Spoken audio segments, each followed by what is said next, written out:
Ultimately, women want a bad boy with a heart. And in this video, we'll deep dive into how women perceive you as a man. Because understanding women better will allow you to have more fun, be more respected, and as a result, get more dates. In the end, we can break most types of guys down into three archetypes. We have the bad boy, we have the nice guy, and we have the bad boy with a heart. The bad boy, he has a bit of a negative image. You probably think of him as selfish, a selfish player who plays her. And frustratingly enough for the nice guys out there, this bad boy gets at least some level of success. But if we look at the positives of the bad boy, well, we have to admit that this guy is usually exciting and he's confident, or at least he appears to be. He's unpredictable, he's a risk taker, he's flirting and he's teasing and he leads and, well, he makes women feel alive. And the reason he creates tension within women is because this bad boy doesn't feel completely safe to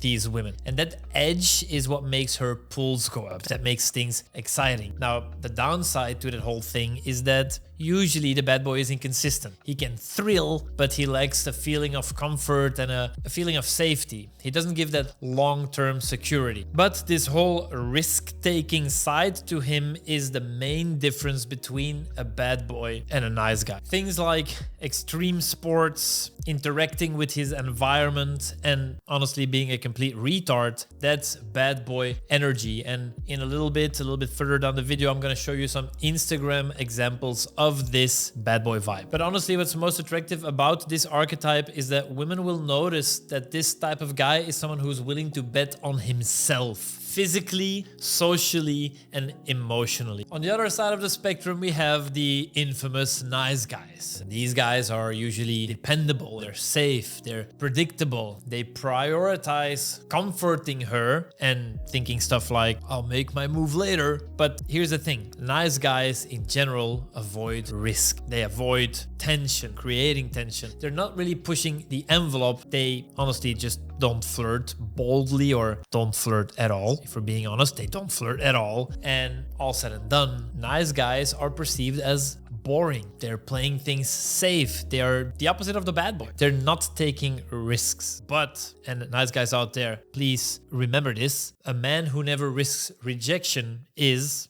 already rejected by himself. Nice guys often judge bad boys for being simple-minded meatheads, but they do feel to say the truth. And I hate to be the one to break this to you, since 85% of my clients are nice guys, but bad boys are more authentic. Because at least these bad boys are going for what they want. And sure, they might not always go about it in the most respectful way, but at least they go for it. And women know that. They can see that. And that's why, in general, women give bad boys the time of day, whereas most nice guys get kind of ignored. A nice way to put it is that nice gets you liked, but risk gets you wanted. And that brings me to the third archetype, and this is the bad boy with a heart. And obviously, this is the sweet spot. This is if a nice guy and a bad boy had sex and one of them became pregnant. Probably the nice guy. This bad boy with a heart is what their baby would be like. And this is the archetype that you can learn from. The genetics of the bad boy and the nice guy's love child aren't 50-50 though. You'd want it to be around 31% exactly bad boy and 69%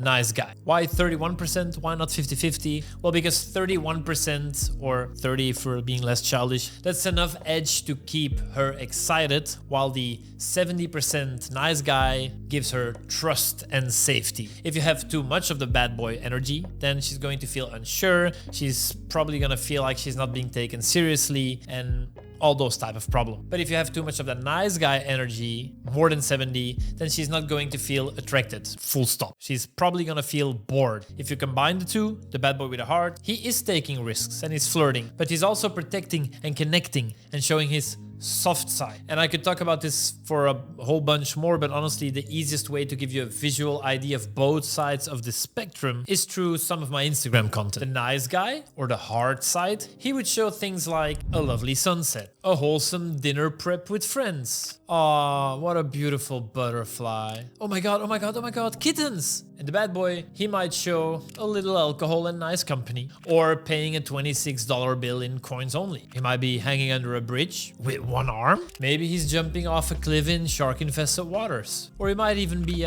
getting a pedicure. What? But women can see it. He's exciting, but he's real. He's daring, but he's also dependable. And that combination, that is magnetic. Because remember, safety without excitement, well, that feels like friendship. And that's probably not what you want. But excitement without safety, well, that feels like a fling. So for the nice guys watching, please take more risks. Because after coaching guys for over 10 years, I'd have to be extremely dumb not to notice the patterns. And one pattern that I have noticed is that usually the bolder your approach is, easier or the more likely it is to turn into a win. And a great example of this is approaching a group of girls. And I'll show you an example where one of our coaches, Coach Dan, is doing this on your screen right now.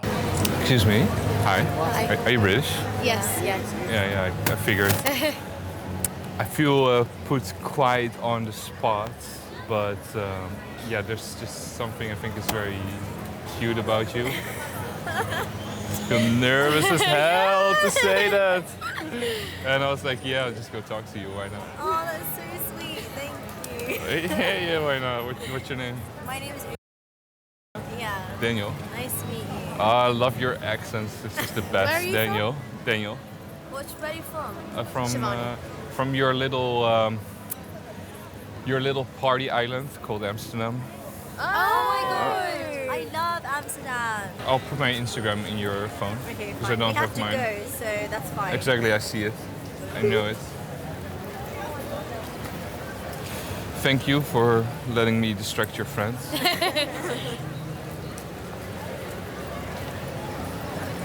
Do you know if there's a good place to get a book or something like a what? book for tourist book information?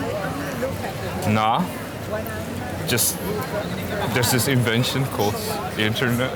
I'm sorry, that sounded so douchey. No, but it's so annoying. To be fair, you get everything. Yeah, but it's so I think it just doesn't exist anymore.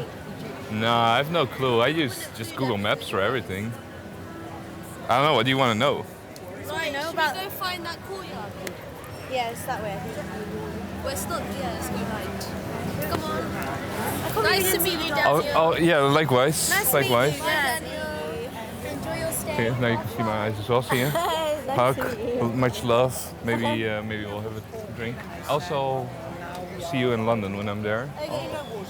And yes, doing this is scarier for you, but it's more comfortable for her. And so as long as you manage to navigate the group dynamics well, she will feel safer among her friends than she would feel being by herself. And so yes, taking bigger risks is often rewarded. Now on to more practical advice. How do you do it? How are you the 30% bad boy? First of all, lead, don't follow. You decide the plan, you pick the spot, you go order the drinks, you take initiative. Secondly, flirt beyond your comfort. You need to push the tension just enough so that it sparks attraction. Thirdly, you want to be playfully unpredictable. Maybe change plans, surprise her, take her somewhere unexpected. Next up, take physical risks. Sports, adventures, or daring social moves, these add a bit of bad boyness too. Speak your mind. Bad boys will say what they think. Nice guys, they water everything down. And then also practical, how do you do the other side? How do you do the 70% hard, the 70% nice guy? Well, first of all, there's emotional stability. Don't let small setbacks or mood swings shake you. Secondly, you want to protect her socially. You want to stand up for her subtly without having a controlling energy. Thirdly, be reliable. Very simple, very important. Follow through on what you say. Number 4, you want to show softness, family, culture, empathy, pictures with your niece, trips to galleries. It's all valuable. It's all good. And number 5, allow vulnerability. I think this one is getting more and more important as the times change. But guys, it is okay to be vulnerable sometimes. Talk about the deeper stuff. Let some emotions come up. Now, why this works?